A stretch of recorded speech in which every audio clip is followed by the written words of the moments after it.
That's so sweet. Thank you అండి, thank you so much. Yes, so మనందరం ఆయన నుంచి మిస్ అయిన కామెడీతో మనందరినీ కడుపుబ్బా నవ్వించడానికి ఆ ఫన్ జోన్లోకి, ఆ ఎంటర్టైన్మెంట్ జోన్లోకి మనందరినీ తీసుకెళ్ళబోతున్నటువంటి మా అల్లరి నరేష్ గారిని మాట్లాడవలసిందిగా రిక్వెస్ట్ చేస్తున్నాం. అందరికీ నమస్కారం అండి. ఇక్కడికి వచ్చే మీడియా మిత్రులకి అండ్ ఆడియన్స్ అందరికీ నమస్కారం. ఇందాక చోటా ప్రసాద్ గారు చెప్పారు 10 సంవత్సరాలు అయింది నరేష్ని కామెడీ సినిమా చూసాను. మార్చింది మీరే. ఇదిగోండి ఈయన రాజా గారు, చోటప్ గారు, బ్రహ్మ గారు వీళ్ళందరూ నాందితోటి నన్ను అంటే డిఫరెంట్ సినిమాలు చేద్దామని నన్ను ఎంకరేజ్ చేశారు. But the same time I always అంటే నేను ఎప్పుడు చెప్పాను కామెడీని ఎప్పుడు వదలలేదని. I was waiting for a right script. And చాలా రోజుల తర్వాత నాకు చంద్రమోహన్ గారు వచ్చి ఒక కథ చెప్పారు. దాని తర్వాత ఆ కథ బాగా నచ్చింది. అండ్ ఇంకో హ్యాపీయెస్ట్ విషయం ఏంటంటే అన్నపూర్ణ అండ్ అలాగే హాస్య ఇద్దరు కొలాబరేట్ అవుతున్నారంటే దాట్స్ అంటే ఒక వన్ ఆఫ్ ద బ్లెస్సింగ్స్ అని చెప్పొచ్చండి. ఎందుకంటే అందరికీ తెలుసు చిన్నప్పటి నుంచి నేను నాగార్జున గారు పెద్ద ఫ్యాన్ని. దాని తర్వాత ఆయనతో యాక్ట్ చేశాను నా స్వామి రంగాలు. ఇప్పుడు ఆయన ప్రొడక్షన్లో సినిమా చేస్తున్నాను. So it's all dream come true అన్నట్టు ఉంది. అండ్ ఈ సినిమా నేను డెఫినెట్గా చెప్తానండి. అంటే శ్రీనివాస్ రెడ్డి లేడు, ఇవాళ రాలేదు. పెద్ద నరేష్ గారు ఆయన కూడా షూటింగ్లో ఉన్నారు.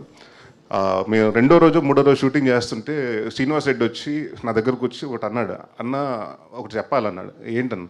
నాకు ఎందుకు ఈవీస్ వచ్చిన కదా సెట్లో వచ్చినట్టుందన్న చాలా రోజుల తర్వాత. ఎందుకంటే అంతమంది ఆర్టిస్టులు 30-40 మంది ఆర్టిస్టులు అండి. అంటే కరోనా తర్వాత తెలియకుండా సినిమాలు కానివ్వండి లేకపోతే టెక్నీషియన్స్ కానివ్వండి యాక్టర్స్ని కానీ కుదించడం మొదలుపెట్టారు. బట్ ఈ సినిమాకి మాకు చాలామంది కావాల్సి వచ్చారు. దాదాపు 30-35 మంది యాక్టర్స్ అండి, కామెడియన్స్ కానివ్వండి, అందరూ క్యారెక్టర్ ఆర్టిస్టులు కానివ్వండి.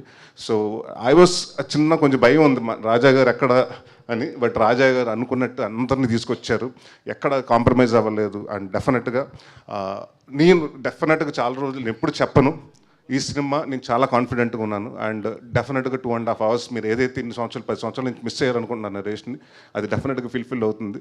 అండ్ 2.5 hours మిమ్మల్ని కంటిన్యూస్గా నవ్విస్తాం. And thanks to Surabhi for been a costar, wonderful costar. And మా రంభ, ఊరచి, మేనక వీళ్ళతోటి సెట్లు అంటే ఇప్పుడు తెలుసు కదా, ఒక్కొక్కరు దిగటానికి ఎంత టైం పట్టింది క్యారవాన్ నుంచి రావడానికి.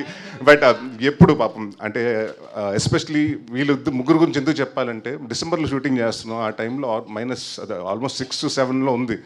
ఆ టైంలో ఇలాంటి కాస్ట్యూమ్స్ చేసుకుని నైట్ అంతా దాదాపు పొద్దున్న 5 వరకు 6 వరకు షూట్ చేశారు.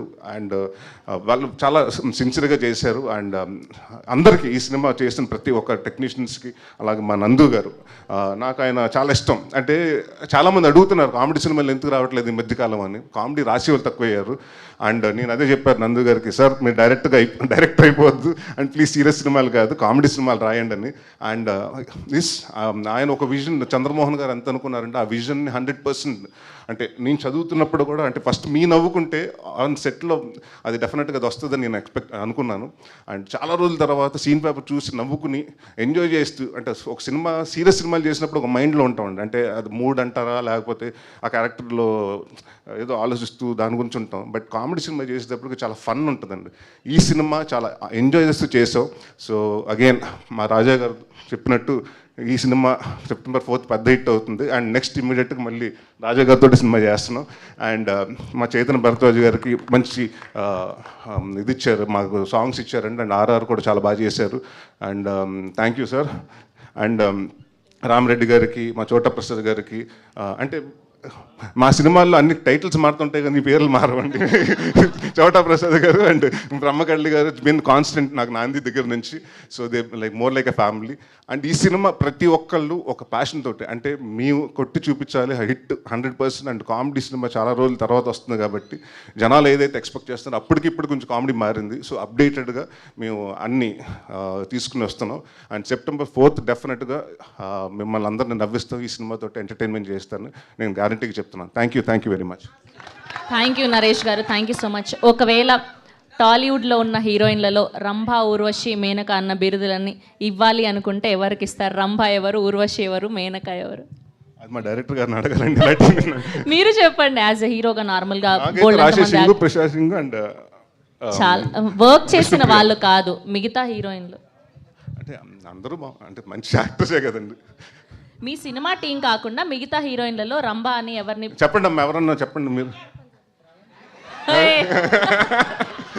నేను హీరోయిన్ కాదులే కానీ సో బేసిక్గా సో సమాంత గారు ఉన్నారు, తమన్నా గారు ఉన్నారు, కాజల్ అగర్వాల్ గారు ఉన్నారు. సో ఇలా అందరూ ముగ్గురు, మీరు అన్నట్టు ముగ్గురు అనుకోండి.